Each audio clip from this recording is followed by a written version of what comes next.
الحمد لله رب العالمين والصلاة والسلام على سيد الأنبياء والمرسلين أما بعد أعوذ بالله من الشيطان الرجيم بسم الله الرحمن الرحيم يا أيها الناس اتقوا ربكم الذي خلقكم من نفس واحدة وخلق منها زوجها وبث منهما رجالا كثيرا ونساء واتقوا الله الذي تساءلون به والأرحام إن الله كان عليكم رقيبا صدق الله العظيم.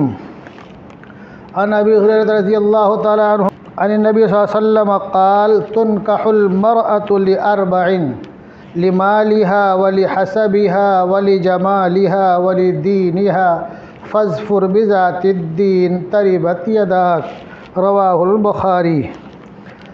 عن ابی ہریرہ رضی اللہ تعالی عنہ قال قال رسول اللہ صلی اللہ علیہ وسلم اذا خطب الیکم من ترضون دینہ وخلقہ فزوجوه الا تفعلوا تکن فتنة فی الارض وفساد عریض رواہ الترمذی. یہ ہندی وہ خراسانی، یہ افغانی وہ تورانی، یہ ہندی وہ خراسانی، یہ افغانی وہ تورانی، تو اے شرمندہ ساحل اچھل کر بے کراں ہو جا، غبار آلودہ رنگ و نسب، غبار آلودہ رنگ و نسب ہیں بالوں پر تیرے، تو اے مرغ حرم، تو اے مرغ حرم اڑنے سے پہلے پرفشاں ہو جا. حضرات محترم، شادی بیاہ کے تعلق سے جو بہت بڑی چیز رکاوٹ بنتی ہے، روڑا بنتی ہے، ہمارے بہت سے بھائیوں کے ذہن میں جو چیز بیٹھی ہوئی ہے، خاندانی حسب اور نسب، ہم پلہ کنبہ قبیلہ، اپنے برابر سرابر کا خاندان. دوسری چیزیں بیٹھی ہوئی اپنے علاقے اور گھر کا، اپنے خطے کا ہونا چاہیے. جبکہ بمبئی کی جو صورتحال ہے میں بہت اچھی طرح سے جانتا ہوں، چونکہ میرے پاس رشتے کے لیے ایک دو نہیں متعدد لوگ آتے ہیں، اور خاص طور سے لڑکی والے آتے ہیں. تو مجھے بخوبی اس بات کا اندازہ ہے کہ بمبئی میں جو لوگ رہتے ہیں اور جو سمجھدار ہیں، جن کو اپنی عزت کی فکر ہے، جن کی غیرت زندہ ہے، وہ خاندان، سرنیم اور دوسری چیز خطہ اور علاقہ نہیں دیکھتے ہیں. لڑکا دیندار ہے تو نکاح کر دیتے ہیں. بہت سے لوگوں کے ایسے نکاح اللہ تبارک و تعالیٰ نے کروا دیا، آسانی سے ہو گیا. لیکن جو لوگ پکڑ کے بیٹھے ہیں کہ ہم پلہ ہونا چاہیے، یعنی ہمارے سرنیم کا ہو کم سے کم، یا ہم سے اچھی سرنیم والا ہو لڑکا، اور جو لوگ یہ پکڑ کے بیٹھے ہیں کہ اپنے علاقے کا ہی ہونا چاہیے، ایک تو خاندان، دوسرا اپنے علاقے کا ہو. اب جن لوگوں کے دماغ میں یہ دو طرح کے کیڑے گھس گئے، میں قسم کھا کے کہہ دوں تو حانث نہیں ہوں گا، ان کی لڑکیوں کی عمریں 36 سال اور 38 سال ہو چکی ہیں. یہ ان لوگوں کے واقعات بتا رہا ہوں کہ جن کے گھروں پہ ہم نے رشتہ بھیجا، اچھے لڑکوں کا رشتہ بھیجا، 4 ویلر گاڑی، 2 BHK کا مالک، اور کوئی بھائی نہیں، ساری پراپرٹی کا اکیلے مالک، اچھا جاب والا. رشتہ کیوں کینسل ہو گیا؟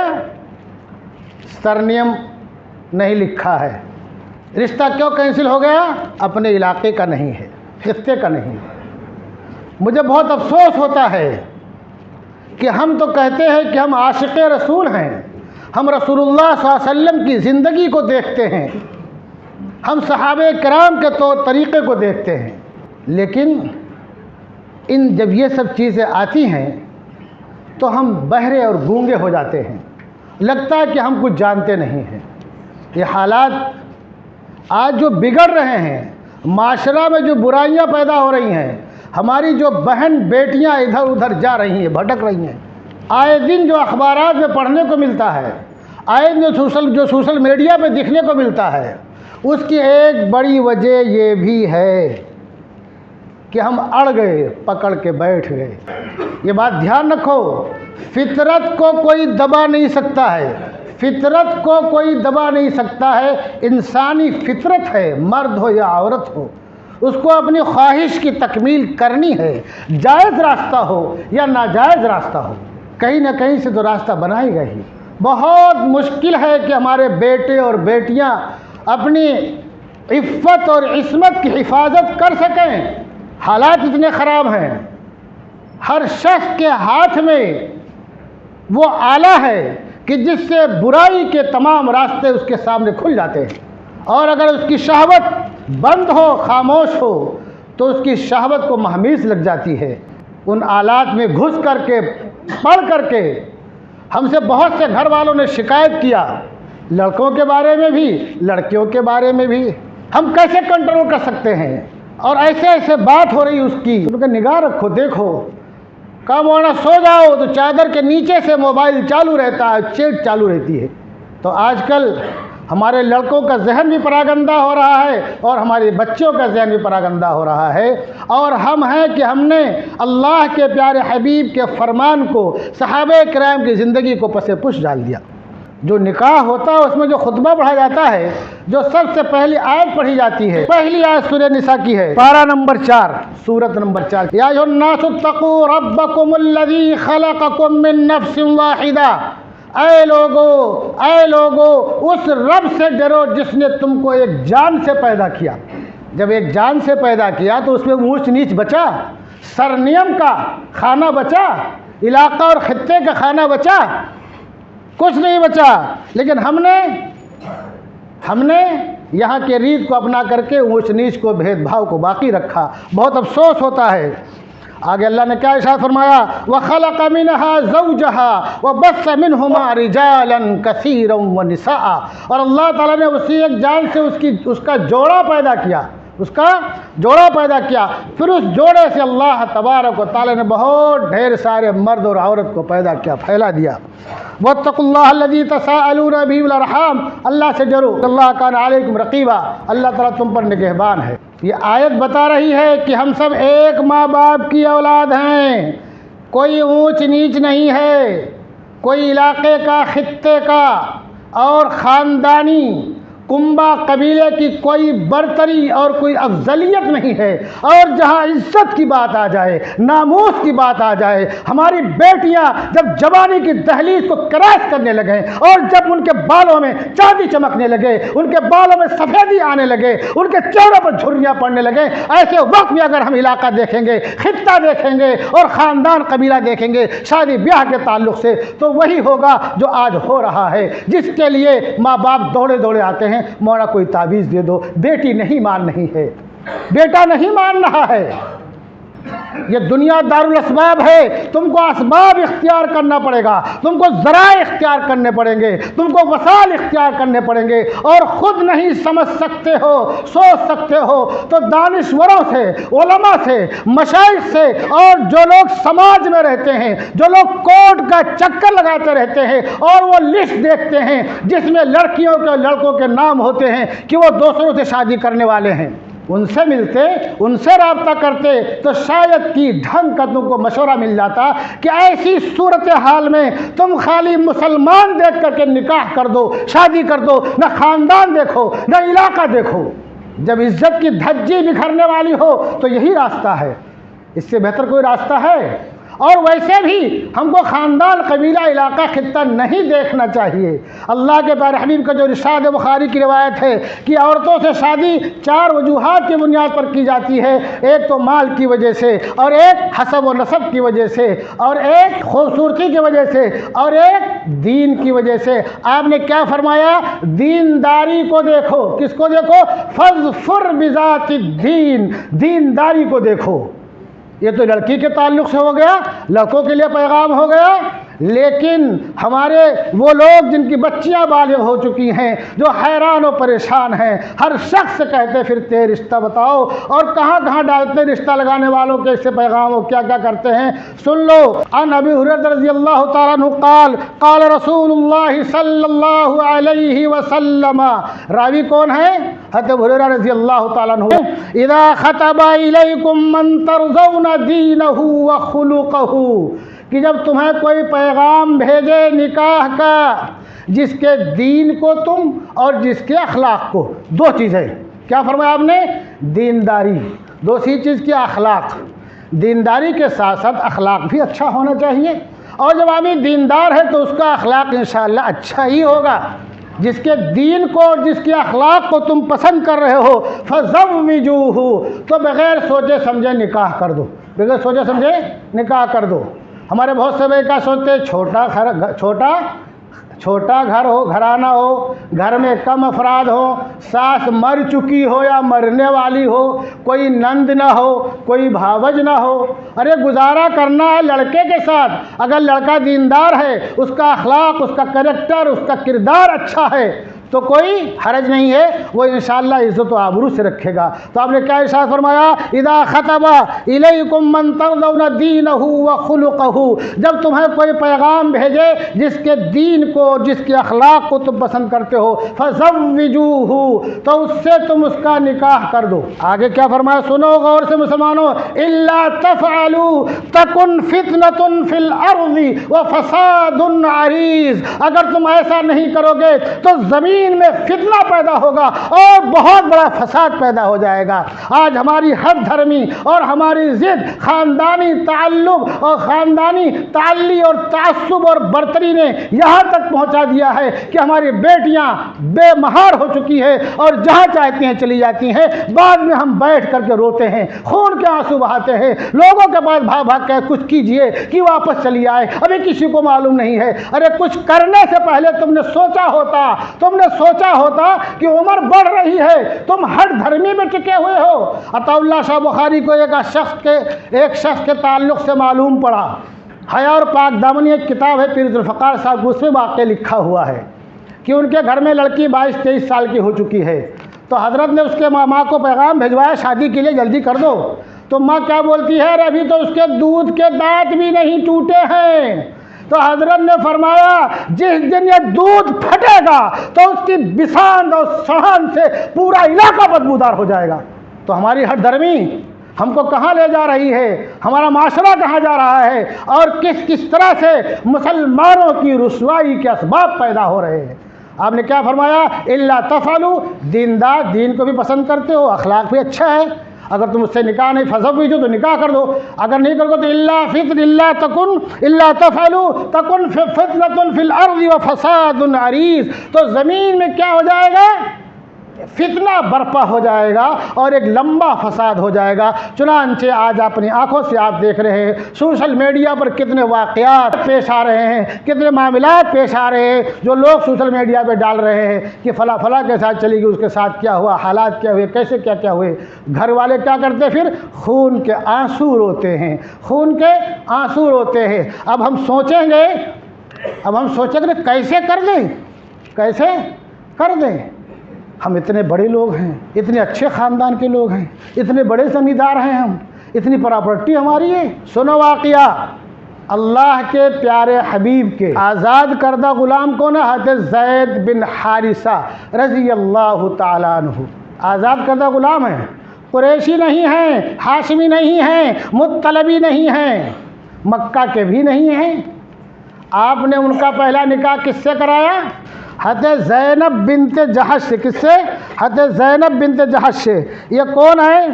یہ حضور صلی اللہ علیہ وسلم کی جو پھوپھی ہیں امیمہ بنت عبد المطلب، امیمہ بنت عبد المطلب کی بیٹی ہیں۔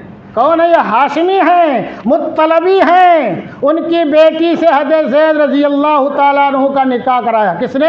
اللہ کے رسول صلی اللہ علیہ وسلم نے۔ اتفاق ایسا کہ یہ جوڑی نبھ نہ سکی اور طلاق واقع ہو گئی، لیکن اب طلاق کے بعد آپ نے جو دوسرا نکاح کرایا کس سے؟ اپنی پھوپھی کی نواسی ام کلثوم بنت عقبہ سے۔ یہ کون ہے؟ قریشی ہیں۔ حضرت زید کون ہے؟ آزاد کردہ غلام ہیں۔ تیسرا نکاح کس سے کرایا؟ اپنی چچیری بہن درہ بنت ابی لہب سے، اپنی سگی چچیری بہن سے تیسرا نکاح کرایا۔ اور چوتھا نکاح کس سے کرایا؟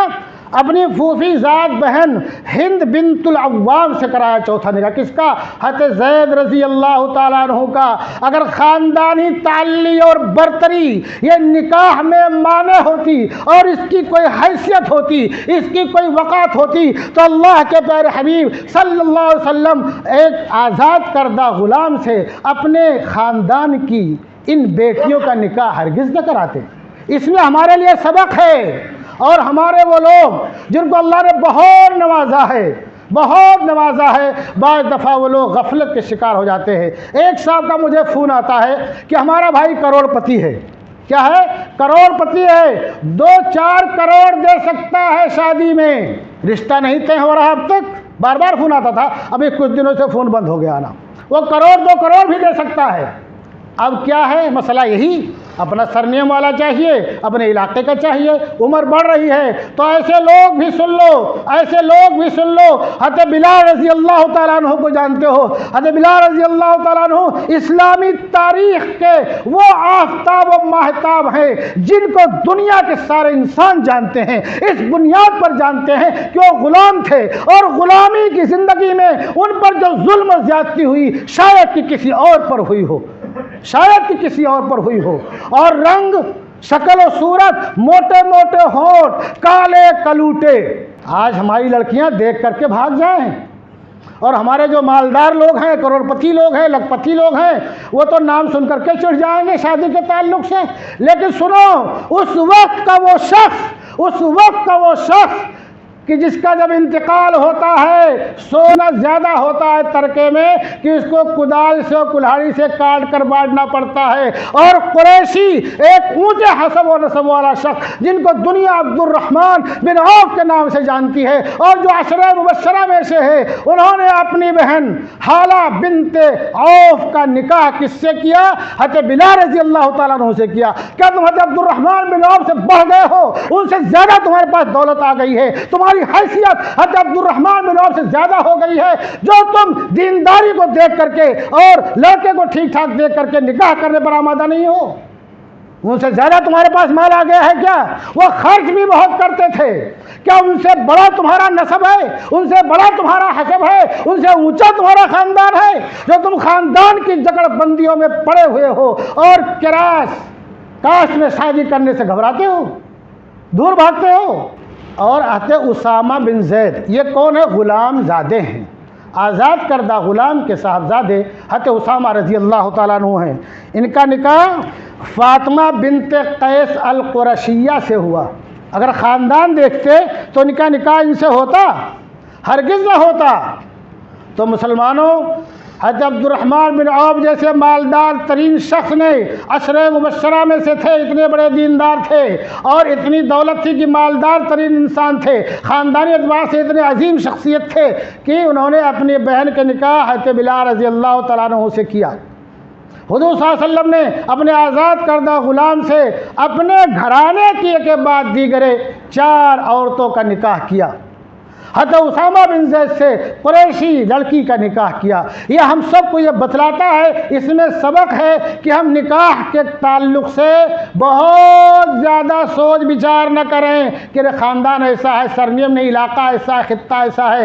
عزت اور ناموس کی بات ہے، اگر تمہارے اندر ذرا بھی غیرت ایمانی زندہ ہے اور تمہیں ذرا سی بھی فکر ہے اسلام کی، مسلمانوں کی، اور اپنی عزت اور ناموس کی، اور تمہارے خون میں ذرا سی بھی حرارت ہے، گرمی ہے، اور زندگی باقی ہے، تو دیندار لڑکے کا پیغام آ جائے تو فٹافٹ نکاح کر کے فرصت لے لو۔ اللہ تبارک و تعالی ہم تمام لوگوں کو صحیح سمجھ عطا فرمائے۔ اقبال فیضی مدرسہ فیض آباد کے بہت عظیم شاعر تھے، اللہ ان کو غریق رحمت کرے۔ ہمارے بہت دنوں تک دوستی بھی ہماری ان سے رہی ہے۔ وہ ایک شعر کہتے ہیں، یہ ہمارے ان بھائیوں کے لیے ہے جو جان بوجھ کر کے ان مایا جال میں پھنسے ہوئے ہیں اور برادری واد میں پھنسے ہوئے ہیں علاقہ میں پھنسے ہوئے ہیں، وہ کیا کہتے ہیں کہ ابو طالب کے قصے نے یہ حقیقت کھول کر رکھ دی، ابو طالب کے قصے نے یہ حقیقت کھول کر رکھ دی، نہ ہو آنکھیں تو گھر کی روشنی سے کچھ نہیں ہوتا۔ اگر تم ہی سمجھنا نہیں چاہو گے تو اللہ کے رسول کی زندگی، آپ کے صحابہ کرام کی زندگی آپ کے کس کام آئے گی؟ آگے کہتے ہیں اگر بغاوت پہ ہو آمادہ تو ڈوبے نوح کا بیٹا۔ اگر ہم نے شریعت اسلامیہ سے بغاوت کی، اللہ کے رسول کی زندگی سے بغاوت کی، آپ کے صحابہ کرام کے طریقہ اور عمل سے بغاوت کی تو ہماری عزت ایسے ہی نیلام ہوتی رہے گی۔ اگر بغاوت پہ ہو آمادہ تو ڈوبے نوح کا بیٹا، یہاں نام و نسب کی برتری سے کچھ نہیں ہوتا۔ وما علینا الا البلاغ۔